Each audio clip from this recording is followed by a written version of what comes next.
Hello বন্ধুরা, আজকে আমার ধর্মীয় কাহিনী হচ্ছে দেবতা গণেশের মুখ কেন হাতির মুখ হয়েছিল। তো এই বিষয়ে তোমাদের মাঝে আমি এখন বিস্তারিত বলবো। দেবতা গণেশ অনেক আগে মাতা দুর্গা মায়া বলে একটা পুত্র সন্তান লাভ করেন। তো সেই পুত্র সন্তান লাভ করার ঘটনা দেবতা মহাদেব, বাবা মহাদেব সেটা জানতেন না।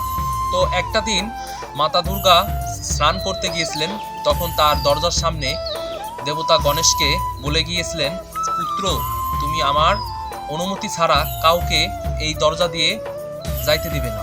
তো মাতা আজ্ঞা পালন করার জন্য দেবতা গণেশ সেই দরজার দাঁড়িয়েছিলেন। এমতো অবস্থায় সেখান দিয়ে বাবা মহাদেব আসতে গিয়েছিলেন। তো বাবা মহাদেব যখন ওই দরজার সামনে আসলেন, তখন দেবতা গণেশ বললেন, আমি মাতৃ আজ্ঞা পালন করছি, আমার মাতৃ আজ্ঞা পালন করছি যে এখানে কাউকে আমি যাইতে দিব না। তো একমতো অবস্থায় মহাদেব অনেক ক্রোধিত হন। মহাদেব ক্রোধিত হয়ে তখন তাকে বলেন, হে বালক, আমি তাহার স্বামী, আমাকে তুমি দরজা দিয়ে যাইতে দাও। কিন্তু দেবতা গণেশ সেটা জানতেন না যে ইনি হচ্ছেন মহাদেব। তো যাই হোক, একটা পর্যায়ে যখন যাইতে দেয় না, তখন বাবা মহাদেব ক্রোধিত হয়ে ওই বালকটি মানে গণেশের মস্তক তার ত্রিশূল দিয়ে ছেদ করেন, গলা থেকে মস্তক আলাদা করে ফেলেন এবং তৎক্ষণিক সে মারা যান। তো মারা যাওয়ার পর মাতা দুর্গা যখন জানতে পারেন তার প্রিয় পুত্র মৃত্যু হয়েছে, তখন তিনি অনেক ক্রোধিত হন। তিনি ক্রোধিত হয়ে পৃথিবী ধ্বংস করে মতন প্রলয় উঠায় ফেলেন, যার ফলে প্রত্যেক দেবতা এসে বাবা মহাদেবকে বলেন, এর কি কোনো উপায় আছে যে এই পুত্রকে আবার পুনর্জীবিত করা যায়?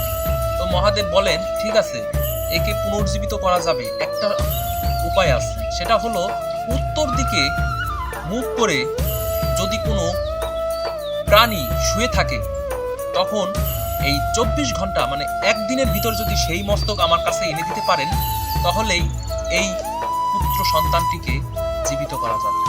তো এইভাবে নন্দী নামে এক মহাদেবের সেবক সে পৃথিবীতে ঘুরতে গেলেন যে কোথায় উত্তর দিকে মুখ করে একজন শুয়ে আছে, মানে একটা প্রাণী। তো কোনো মানুষের দেখলেন না যে উত্তর দিকে মুখ করে শুয়ে আছে। যাওয়ার পর দেখতে পেলেন একটা হাতির মানে বাচ্চা হাতির একটা শুয়ে আছেন উত্তর দিকে মুখ করে। তো তাৎক্ষণিক ওই হাতির মস্তক কেটে দেবতা গণেশের মস্তকে লাগিয়ে দেবতা গণেশকে পুনর্জীবিত করা হয় এবং তারপর থেকেই দেবতা গণেশের মুখ দেখতে হাতির মতো। এটাই ছিল দেবতা গণেশের মুখ হাতির মতন হওয়ার কাহিনী। তো আমার এই তথ্যটি দেওয়ার যদি কোথাও ভুল হয়ে থাকে তাহলে ক্ষমা সুন্দর দৃষ্টিতে দেখবেন। ভুল মানুষ মাত্রই। ধন্যবাদ।